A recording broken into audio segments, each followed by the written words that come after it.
The jug.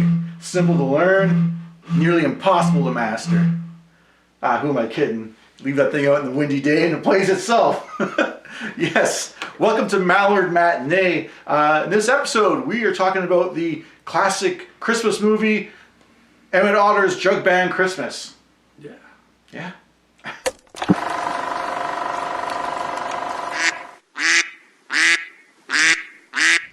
Yes, we are talking about Emmet Otter's Jug-Band Christmas as part of our look at Christmas movies for the month of December. Yeah, it's another holiday-themed episode and movie. But let's get into it. Let's find out who we have with us today. I am Country Boy, and I love me some Muppets. As you can see right here, got Rolf. And so I was definitely excited to see this movie because I've only heard about it maybe the last 3 or 4 years. I was even aware of this movie. Yeah. I never knew about it like my whole life. So yeah, I was excited to see it because I love myself some Muppets, and this kind of fits in that range. And I'm Lewis Lightning, and I guess we might as well get into it. We usually like to talk about the films that we're talking, the films that we're discussing. We usually talk about how we got into them, how we came to know them. For me, this movie, I just always had a love of the Muppets. Like I think we both do. Yeah. We talk about the Muppets, Jim Henson and stuff. So this movie I kind of found out about a while ago, looking into stuff like about Kermit the Frog and how Jim Henson does his puppetry, little tricks of the trade he learned and crafted them on his own as he went through his life.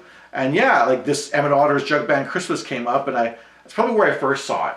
And then more recently I saw like a YouTuber was talking about this movie because it was their favorite, like it's a holiday tradition to watch this movie every Christmas. Yeah, they'd watch this movie and I was like, oh, that made me want to pick this movie for our month of Christmas movies. If you didn't know, it's Amy Poehler's favorite Christmas special. Is it? Yeah, really? It is. I saw it in an interview. She actually mentioned it as one of her favorite Christmas specials. Oh, okay. Like I went off that when I picked this movie, and surprisingly, it's a lot shorter than I thought. Well, I mean, a lot of Christmas specials are only like a half-hour show. Like if you watch like Frosty the Snowman or something, it's usually a half hour. I think even Rudolph was like maybe not even an hour long. Like they're usually shorter. And honestly, if I hadn't picked this one, I was going to pick the Muppet Christmas movie, like it's a made-for-TV movie. Oh, okay, yeah. Where they're at Fozzie's grandmother's house. Yeah, I would like to rewatch it. I haven't seen this since I was a kid too. I've seen most of that one. But. So you mentioned I hadn't seen this movie, and I hadn't really heard about it, like I said, maybe 3 or 4 years ago. I think I was watching. It was a podcast about toys. Strangely enough, because they were actually making some Emmet Otter toys. Oh, really? And I was like, oh shoot, what is it? It's Jim Henson. How do I not know about this? And so I looked into it. I was like, damn, yeah, I've never seen this special, and I definitely want to, because it came out around the time like when the Muppet Show was on TV, and it came out before the Muppet movie. So I'm like, yeah, I really want to see like old school Muppet stuff, and I definitely was excited that when you picked this movie for December, I was on board 100%. 1977 was the year. So. Yeah. So 79 was the Muppet movie, so it came out before then. Yeah, this really feels like a proof of concept. But before we get into like all the little ins and outs, details. Details. Let's talk about, I guess, the cast. Yeah, if you can call it that. Maybe the characters more than the cast. Yeah, because I think it's just all like the puppeteers, the regular ones. I know Jim Henson's there. Definitely the familiar voices for sure. Like Emmet Otter, his voice. I swear it's the same voice as Robin. Yeah, I made so many notes of that. Yeah. So I got Jim Henson. It doesn't say who's who aside from Jerry Nelson being Emmet Otter.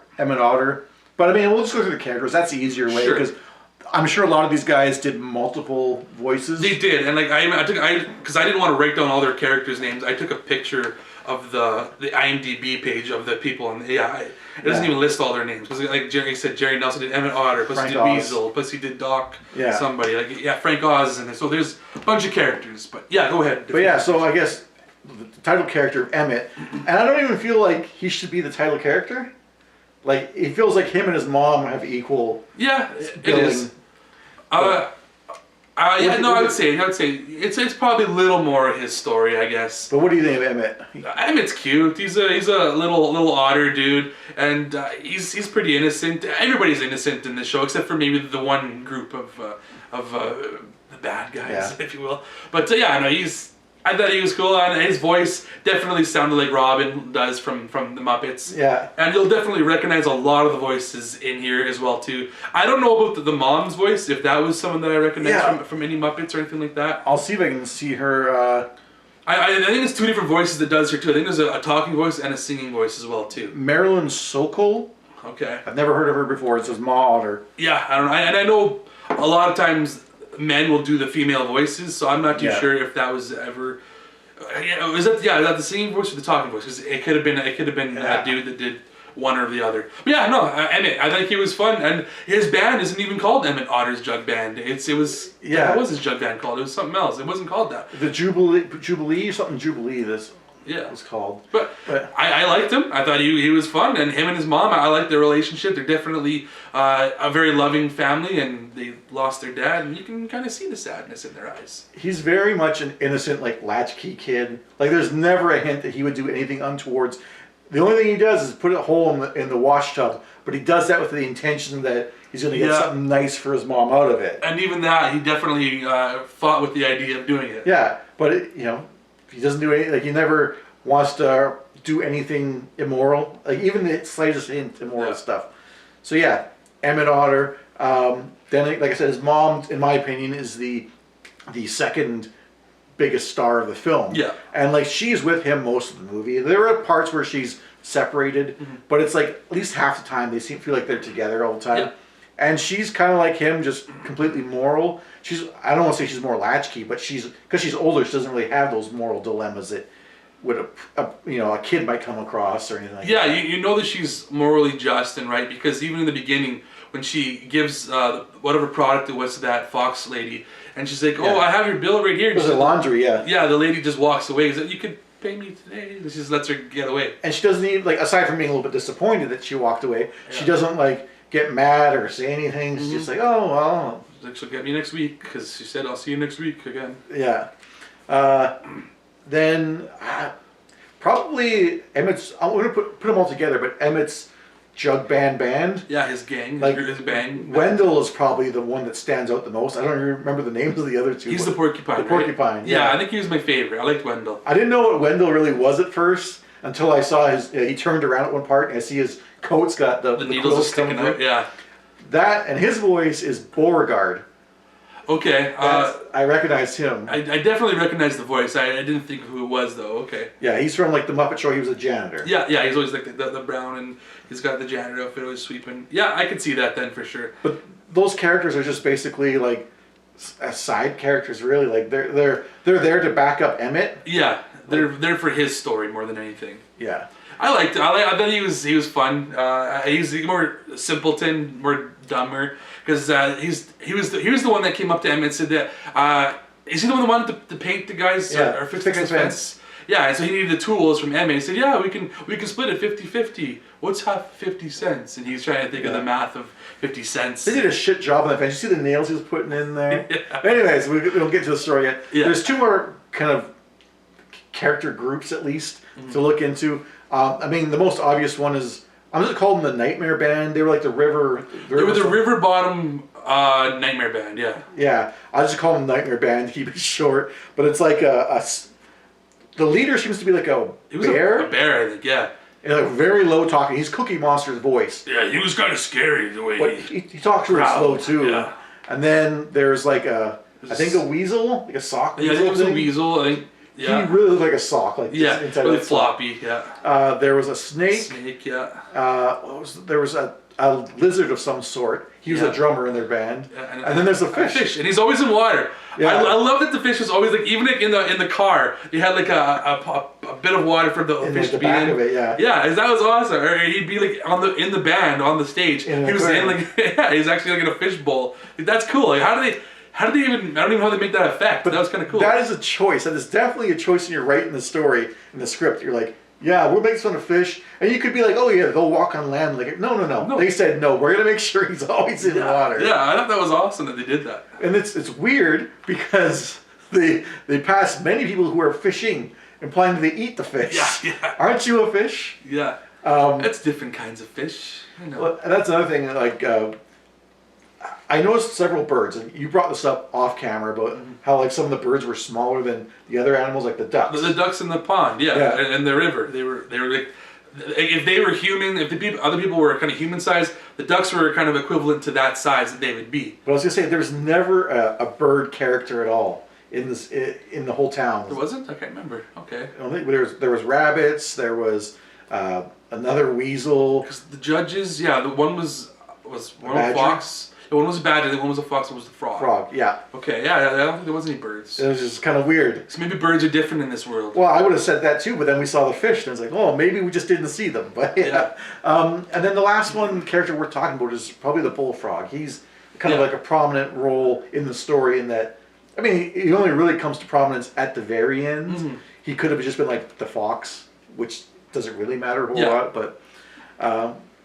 The bullfrog is kind of like the big money, like he owns most successful business. He owns a restaurant in town. Yeah. And he seems to have a lot of pull. Like I thought he was maybe even going to give the money to runners up or whatever. Yeah, I thought that might have been the situation, but no, yeah, he did him a job. He seemed like a nice guy. Like, even though he was rich, he wasn't snobby like the female fox we see earlier who's snooty. Like, refuses to doesn't give the money to her. You're late. It's like we're here at the same time every week. Yeah, and every week you're late.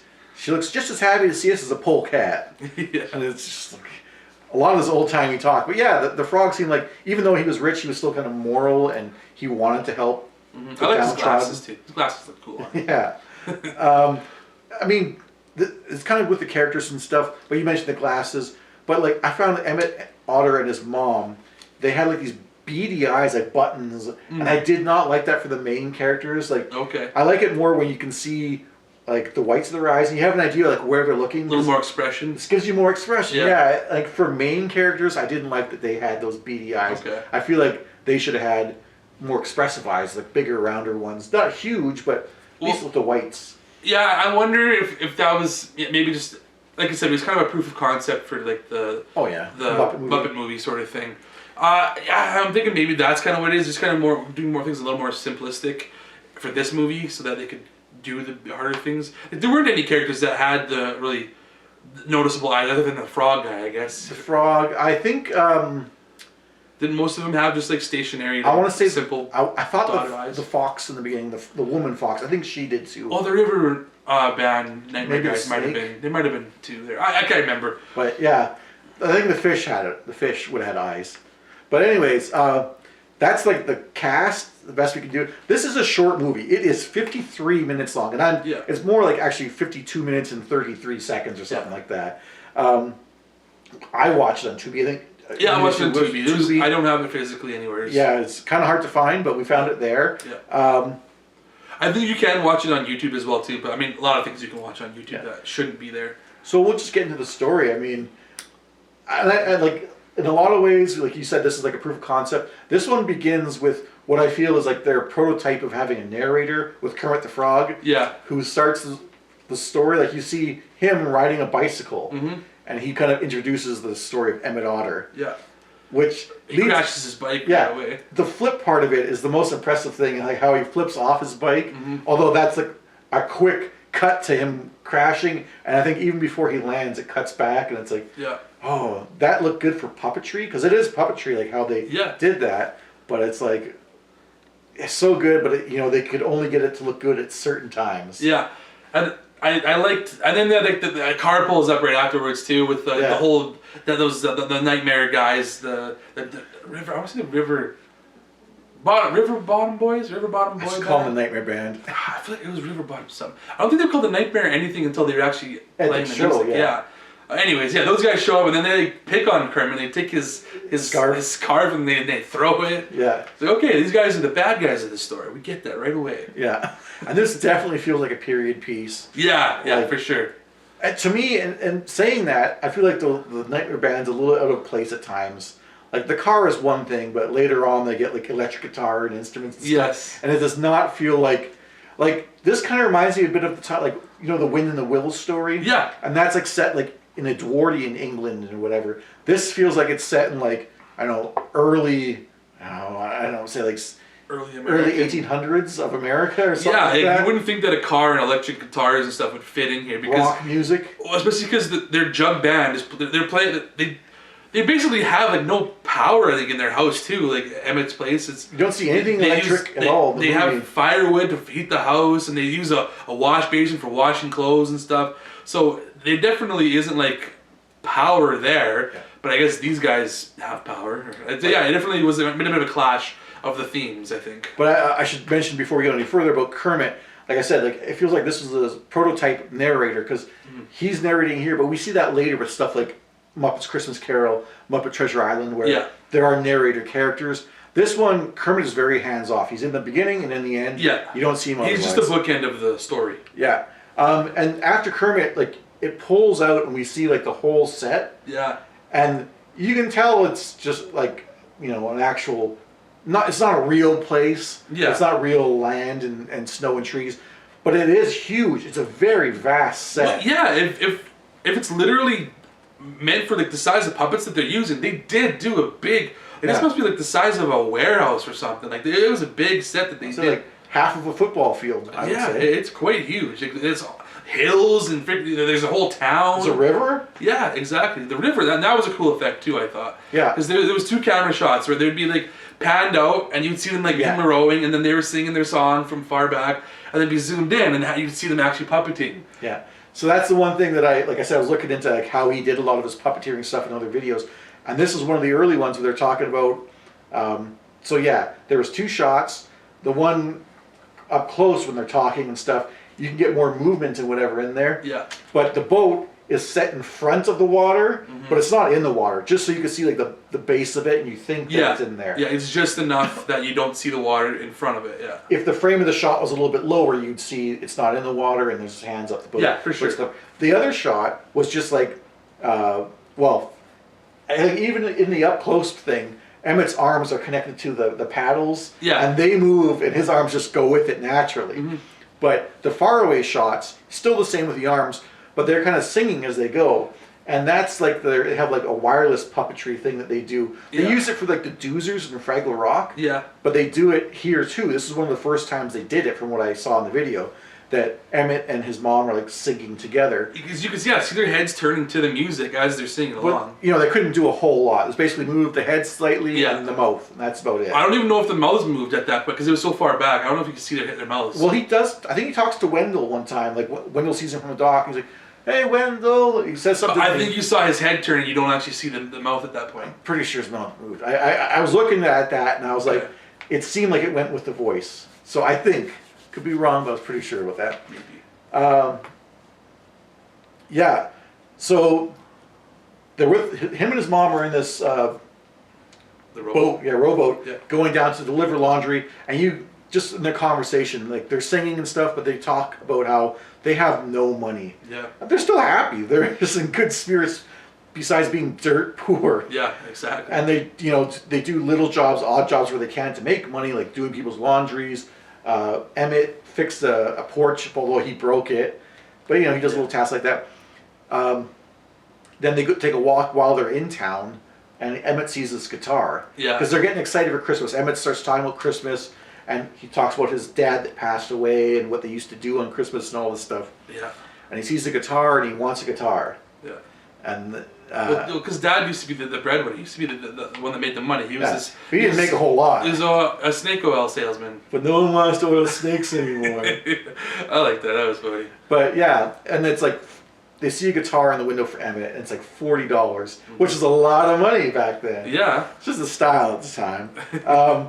So his mom wants to get it for him, but he was talking about her voice, her singing voice, and how she used to play piano. So he kind of wants to get her something, and eventually comes to think of getting her a piano, but you don't really find that out until a little bit later. Yeah. When Emmet's back at home and he's kind of doing some, I think he's getting firewood, and he sees his friend Wendell. Wendell's his porcupine character. Porcupine friend, yeah. And Wendell heard, first they're doing a fence together. They're repairing a fence for 50 cents, which is, it wasn't a repair, it was like, what do you say? It's not a repair, this is a whole rebuilding of fence or something like that. Yeah, they thought that was a good deal. Yeah, and like they only do it because he's lucky to have his father's tools that were left behind. Like they sold everything. They sold the piano they used to have. Yeah. They have nothing in their house. Like they're even borrowing a spinning wheel. Yeah. They say. So they find out that there's a talent contest going on Christmas Day where everyone's going to get together and the grand prize is $50 to the winner. Yeah. So Emmett and Wendell get talking to a couple of other friends and they want to form a band, sing a song for the talent contest. At the same time, Emmett's mom hears about this contest and she's like, I can sing on my own, but I want to have a nice, which to me doesn't make a whole lot of sense. She wants to have a nice outfit. She wants to have a nice outfit. Yeah. So, but they don't have the money. Like Emmett needs, the mom needs money to buy fabric to make a nice dress. Emmett wants to get the wash tub, which his mom uses to do laundry, and put a hole in it to make a wash tub base. Yeah. And so right there, I think it's very similar to the story of like the husband and wife that want to buy each other's gifts. Yeah. Where she sells her hair, I think, to buy him like a case for his harmonica. And he wants to buy her a comb for her hair, so he sells his harmonica, and then neither one of them really are. I mean, they're happy with it, that they bought stuff for each other, but it was a thought that mattered. It's kind of a sad ending at the same time because neither of them got the thing the way that they. That's what it feels like because they're both using things of each other's to try and get each other something. Yeah.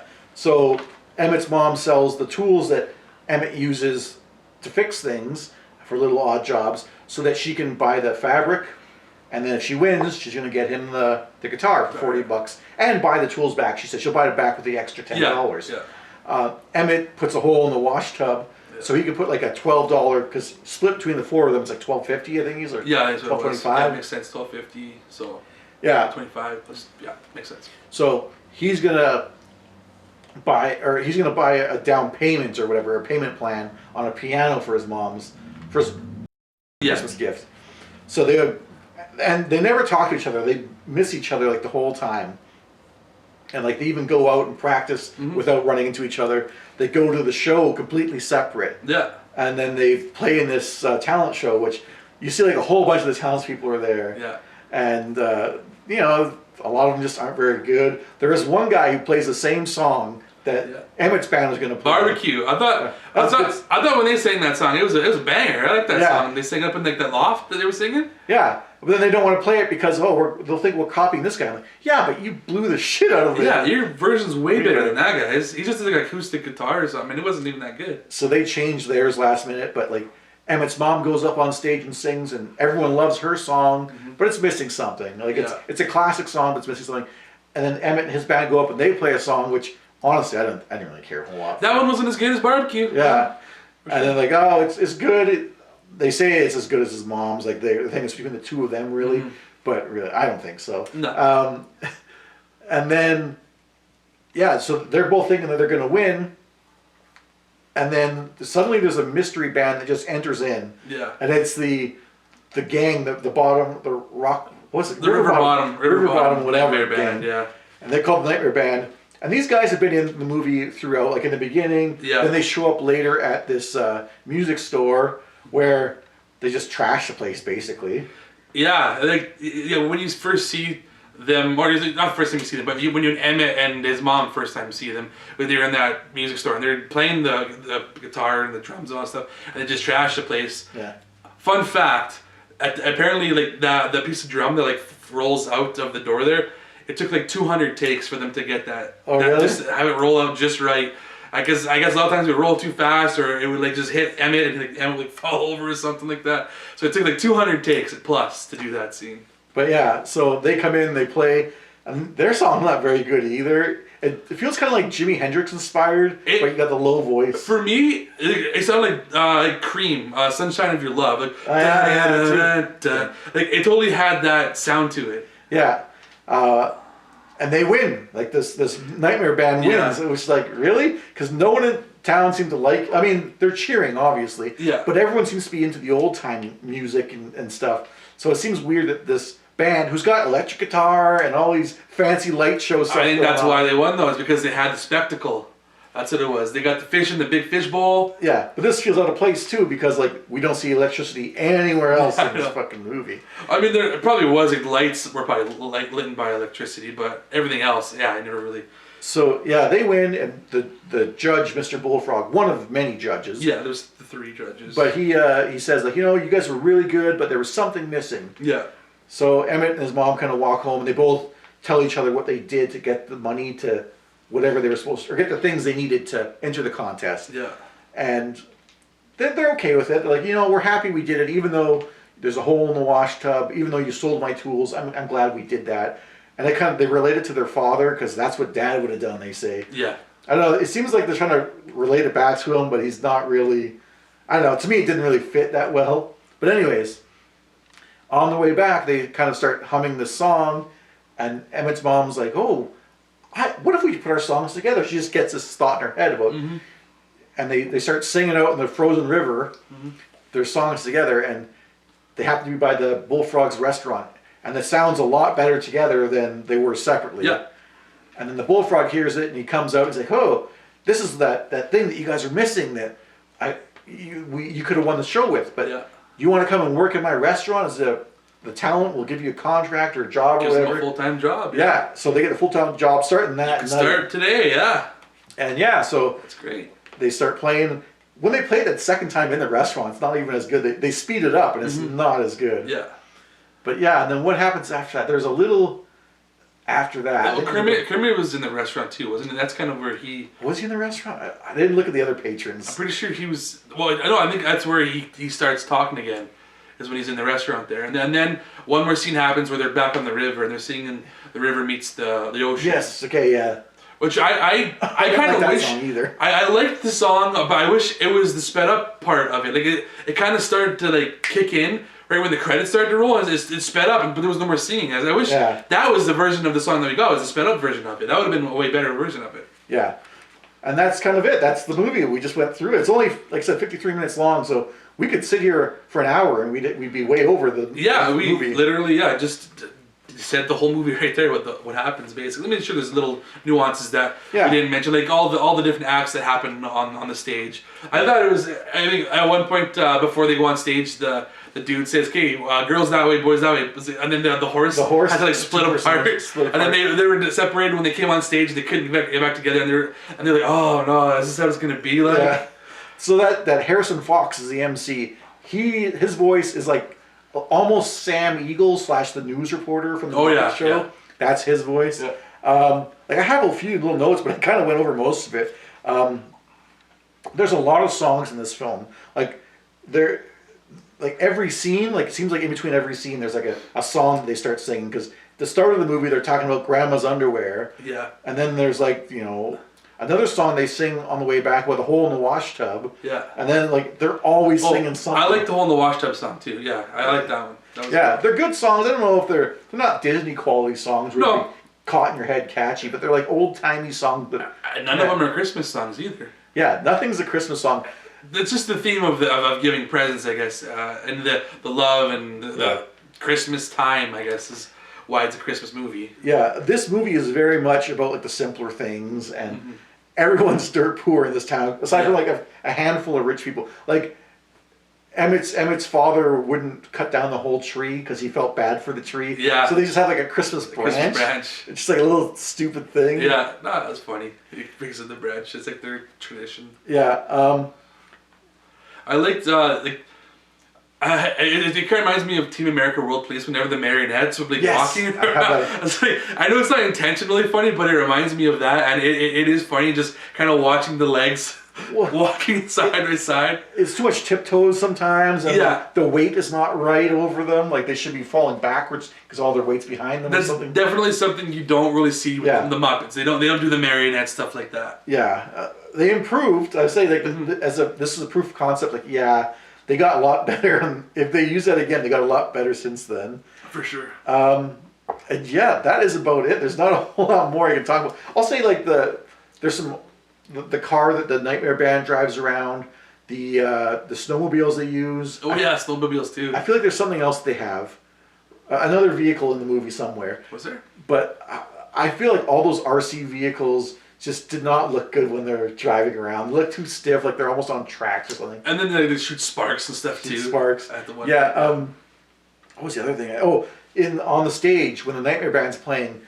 Like you said, the fish is like in an aquarium. I don't know what instrument that fish is playing. I don't know what the purpose of the fish is. Just there to dance, maybe just like mesmerized. But that's why he is in water, and like they're still doing puppetry. Like that was very interesting how they did that. Like I'm sure it's not that hard to do. Like figure out how they did that. Like I'm wondering if it was like fake, like water in front, and there's a puppet behind. He's not actually in water, and just like flowy material. I think he was in there. I think it's like they had like sealed off around the guy's arm, and he going in. Maybe. But yeah, we get to something to learn. It'd be cool to figure that out.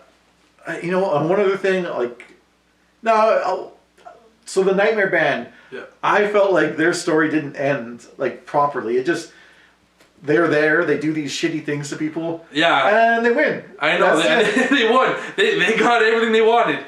Nothing bad happened to them. I was waiting, like, for the leader, Chuck, for him to have, like, a change of heart. Like, oh, actually, you guys played much better than us, and blah, blah, blah. And then maybe they have a heart-to-heart with him. That never happens. No. And they never get, like, their comeuppance. Like, no one ever, like, hey, no, you give that back because you stole something or whatever. Yeah, it's true. It's kind of like saying it's okay to be a bully because you get what you want. Yeah. This movie doesn't have a mean bone in its body. Like, even to the bad guys, it's fine. I would say like they're bad guys, but they're not like terrible people. They're not like they're rude. They're like beating people up. They're rude. Yeah, they like I said, they stole Kermit's scarf, and I guess they did trash the store. The store. They call them birds in the tree when they're just practicing their songs. They're just jerks. Yeah. More than anything. Yeah. That's about it. Yeah. So then, do we want to get into the good, the bad, and the ugly, or? Yeah. Yeah. There's not a whole lot to this. There's not a whole lot more meat to this. Yeah, it's simple. It's fine. We can have a shorter episode. I'll let you start with the good. The good? Alright. The good. I think my favorite thing was actually the whole variety show.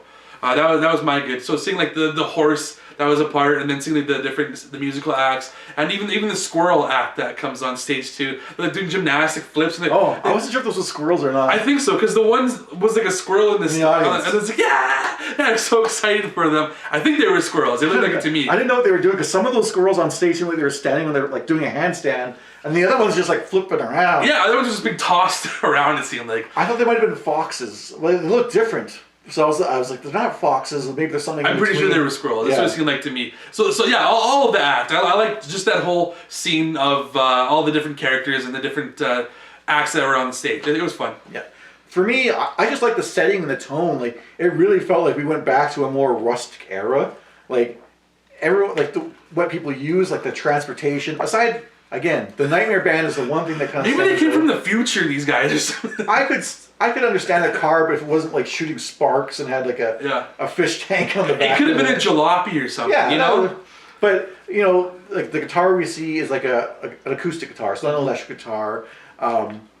Like the glasses on that frog, the way they're made, they're like metal rim glasses and stuff. It looked old timey. It's all old timey stuff, and I like that. I feel like Jim Henson, I don't know where he grew up. I should look that up. As much as I do look into Jim Henson, I don't know where he was born and raised. Mm-hmm. But I feel like he's got like a connection to like the South, and there's something about like that old-fashioned Southern charm that he likes. Because even on the Muppet Show, like they have parts where he's like, there's a band there sometimes, like Took the Train Tomorrow and I Don't Want Your Love. They're kind of like these old-fashioned Jug-Band blowing guys that play songs, and like. That feels very Jim Henson-y to me. Although I think this was also a story too. Like this was a book as well, so it would have adapted it from that. But maybe he picked that story because it kind of speaks to home. It did say it was based on a book by some other guy, but I'm sure he added his own stuff in there. Like Kermit obviously wasn't in the book. Yeah, if he didn't write it. Yeah. But yeah, so I like the tone and the setting. It really felt like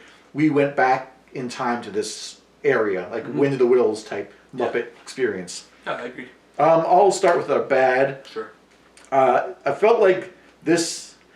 A lot of this felt like Jim Henson was still perfecting his craft of puppetry. Yeah. Like this is the prototype, and there's things you notice like the marionettes, how the RC cars moved around. There's parts you see where you're like, oh, if you've seen the Muppets before in the Muppet movie, Muppets Take Manhattan. Yeah.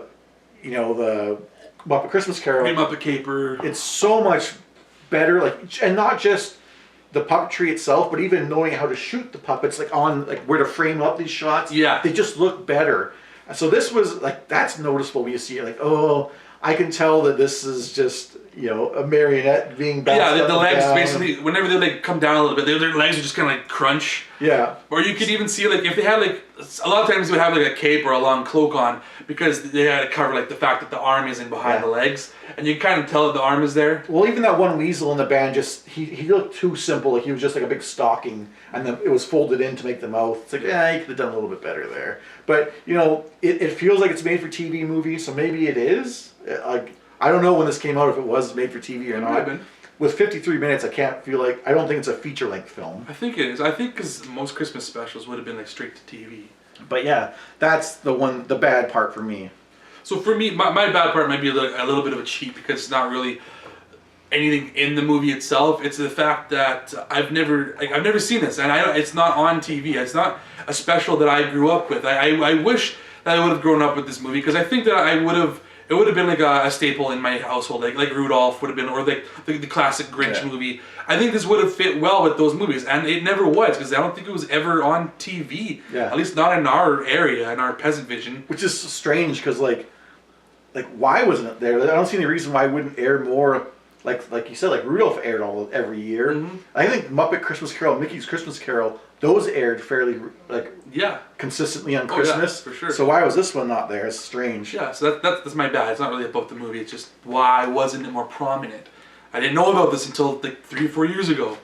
So then why don't you take the ugly? Start that off. The ugly? So my ugly is the River Bottom Band. They're creepy as hell. It's not really a bad thing. I like that they're creepy.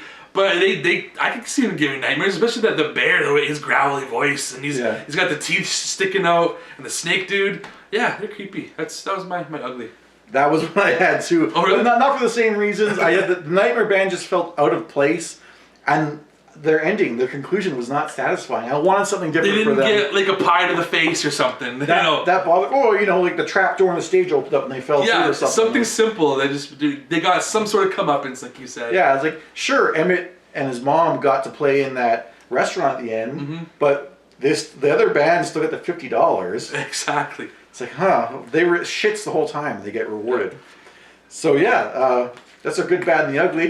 What we also like to do on this channel, while we will review it ourselves, we like to first take a look at what some other people have said about the movie. I usually look at the critics, so people who are paid for a living to do reviews on movies, and Country Boy will do from kind of audience members is what he usually does. Like people like him and myself, really. Joe Schmo. Yeah, Joe Schmo and how they review movies. I'm just going to pull up my Emmet Otter. There we go. So usually I pull them off of Metacritic. This time I wasn't able to. There was nothing on Metacritic for Emmett's Jug-Band Christmas, which is weird. Because it didn't air anywhere. Nobody's seen it. I went to Rotten Tomatoes. That's the backup one I went to first, and they did have. They had 9 reviews from critics. Okay. And it's rated perfectly fresh. So all I can really say, I can't give you scores exactly. Yeah. But everyone liked it. So you get that from it. Okay. From Consequence, I don't know what that is. I've never heard of that one before. From Consequence, while these one-off characters aren't as popular as their Muppet counterparts, Henson's team, including the great Paul Williams penning songs, brings to life a charming tale of how selflessness can lead to a rare occurrence. Okay. So and Paul Williams, I'm a fan of his music. Like did he do Rainbow Connection? Was that him? Did he write it or did he write it? Music? I don't know if he wrote it. I know he's worked in other Muppet films. Yeah, I'm not sure. And I do like his I think it's Three Dog Night, I think was him. Or no, that they covered his song. Three Dog Night covered his song. Oh, okay. Old Fashioned Love Song. I like that one as well. But yeah. And I would agree with what he said, but it's a charming tale of selflessness, because never once do they really care a whole lot. Like, they do want to give to others, but they never want anything for themselves other than just the bare minimum to survive. Exactly.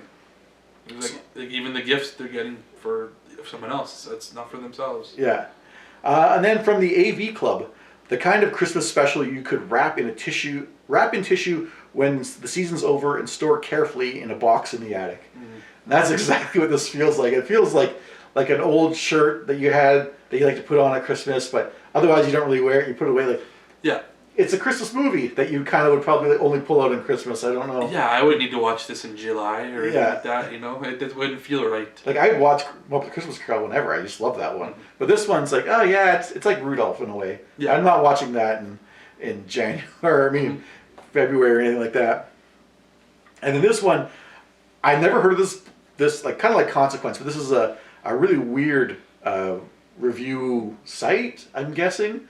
But I like what they said. From Uber Sin, the greatest agnostic redneck holiday puppet show ever devised. Okay. I agree. It's agnostic. There is no mention of any kind of church, Jesus, nothing Christian in it at all. Yeah, it's true. They don't need to do that. Yeah, and it's redneck. I don't know if redneck's quite the right term, but hillbilly, backwater. Backwater, yeah. Yeah, it's pretty right about it. Bullfunk Town. But yeah, sorry I can't give a score of what they said. Yeah. They said it's fresh, so you got a fresh tomato. Yeah, so they seem to have loved it. And there was only 9 reviews, so that's all I could work with. Okay. And yeah, for my online reviews, I just, like I said, I always do the letterbox thing, so I get the Joe Schmo opinion here. So this person said, straight dog ass. One string bass, can't get those notes, and the idiot Otter thing had his hand behind the string. So they were really focused on the fact that you can't get the sound from a Jug-Band from the string. They didn't like that. There must be really focused on there was times where I think you could see like the puppeteering wire or whatever from his arm. There was sometimes you could see that. But I was like, well, when I saw it anyways, is when he was like walking back after the talent show, and I just figured, oh, that's the string from the wash tub bass he's carrying with him. Yeah. So yeah, they know what a wash tub bass should sound like, so that's why they're really not liking this movie. They gave it a half star. Purist. Yeah. This one likes this a lot more. This is a 5-star review. Controversial opinion, but the River Bottom Nightmare Band did deserve the W on this one. I'm sorry, Emmett, but they laid down a sick track. I mean, over Emmett's, I would say yes. I don't know about his mom's. I would say yeah. I think they did do better than Emmett. I just thought it was a bit of a rip-off of a song from Cream. And then this last one's another 5-star review. It's a bit longer. You know a movie is going to be good when it opens with a song about how fat someone's grandma was. On top of that, Kermit the Frog crashes his bike hilariously, then has his scarf pilfered, and Snake plays a bass guitar.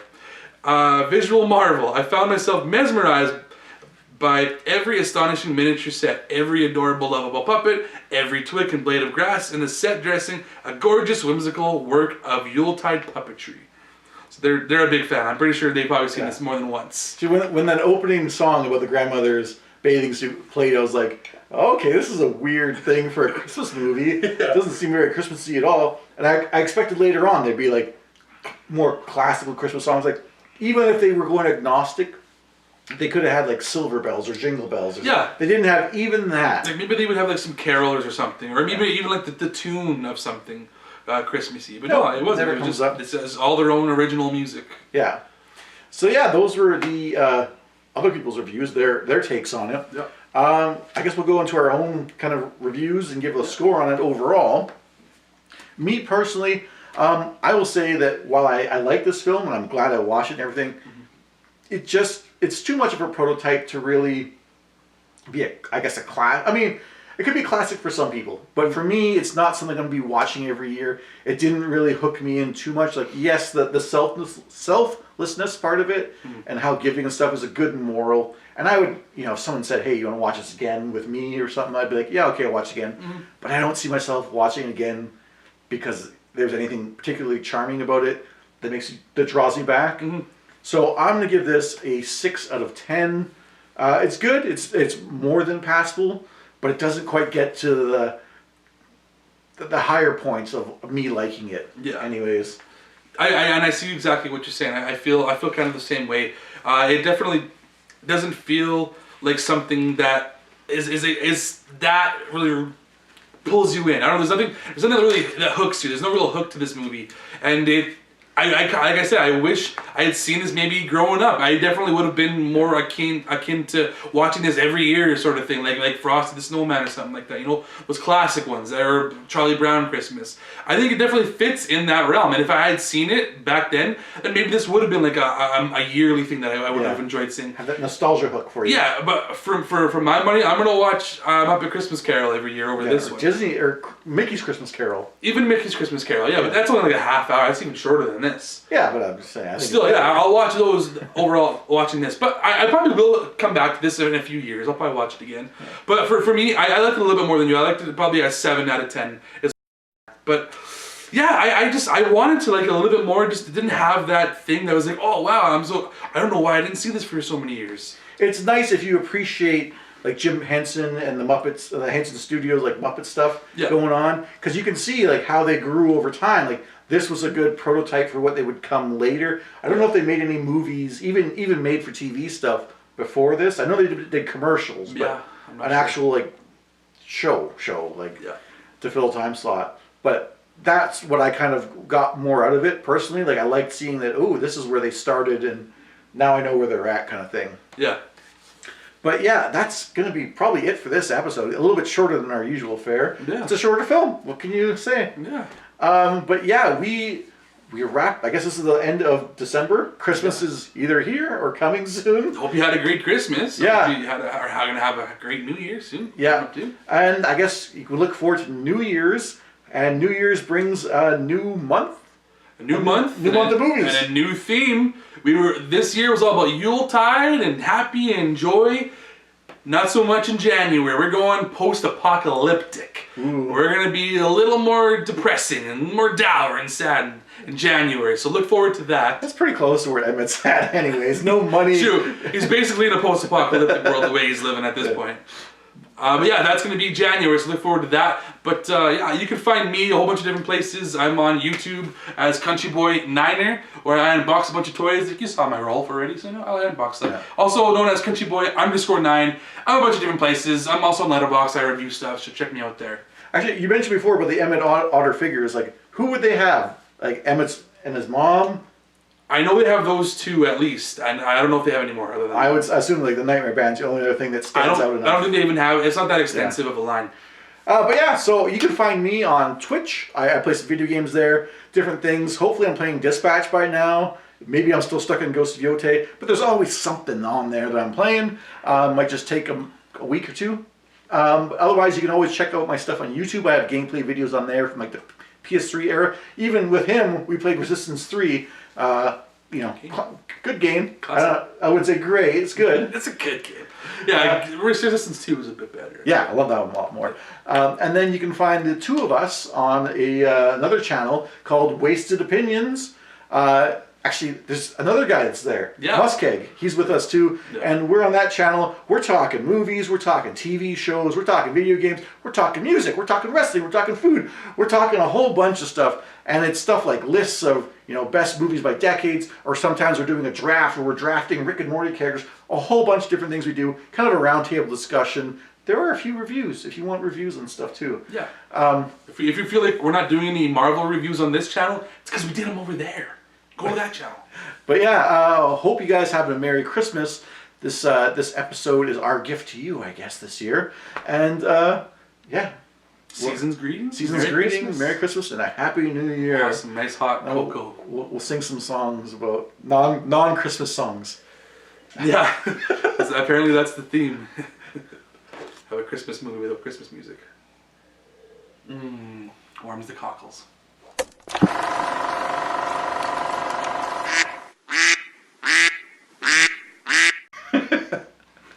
There were ducks in that movie too. Yeah. Real ducks? No. Their heads turned though. They were in the water. And they were smaller than all the other animals. Yeah. Which I always find funny when you have a movie. I don't know why I'm talking about now. I was going to talk about it in the show. I didn't think I was going to talk about it. But yeah, it's always funny when you have animals in a thing. And then there's other animals that are like real animals. Yeah. Well, maybe if you bring it up, I'll have something to say on that too. Yeah. Oh, I put my toque on. It's okay. We can have the opening sans toque. Okay, 1 sec. I was telling Corey to go see Go fuck yourself. Go see Predator Badlands because I went with Henry to go see it and we both liked it. Excuse me. I'll be in there too.